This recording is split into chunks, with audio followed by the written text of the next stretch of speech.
இந்த அருந்ததி சமுதாயம் உயர்நீதிமன்றம் துவங்கியதிலிருந்து இன்று வரை ஒரு நீதிபதி அருந்ததி சமுதாயத்திலிருந்து இல்லை. என்ன நடக்கிறது இங்கே சமூக நீதி?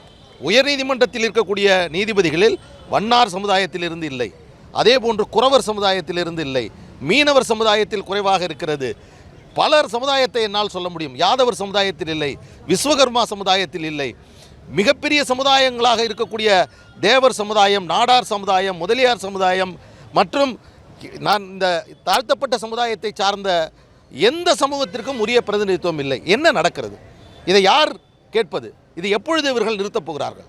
2009ஆம் ஆண்டு வாக்கில் உயர்நீதிமன்றத்தில் மிகப்பெரிய போராட்டத்தை நடத்தி உயர்நீதிமன்றம் மிகப்பெரிய போராட்ட களமாக மாறிய இடம் இந்த இடம். இங்கே மத்திய அரசினுடைய அந்த பாதுகாப்பு கொண்டு வந்து இங்கே வைத்து அடக்குமுறையின் மூலமாக வழக்கறிஞர்கள் ஒன்றாக திரள்வது, போராட்டம் நடத்துவது, எல்லோரும் ஒன்றாக நின்று போராட்டக்கூடிய ஒரு சூழல் என்பதே இல்லாத நிலை உருவாததன் காரணமாகத்தான் நீதிபதிகளுக்கு இப்பொழுது எங்கள் மீதான பயம் என்பது இல்லாமல் போய்விட்டது. நாங்கள் அவர்களை மிரட்டுவதற்காக சொல்லவில்லை. உரிய நியாயத்தை, உரிய எங்களுடைய உரிமையை, சமூக நீதியை இப்பொழுது கேட்கிறோம்.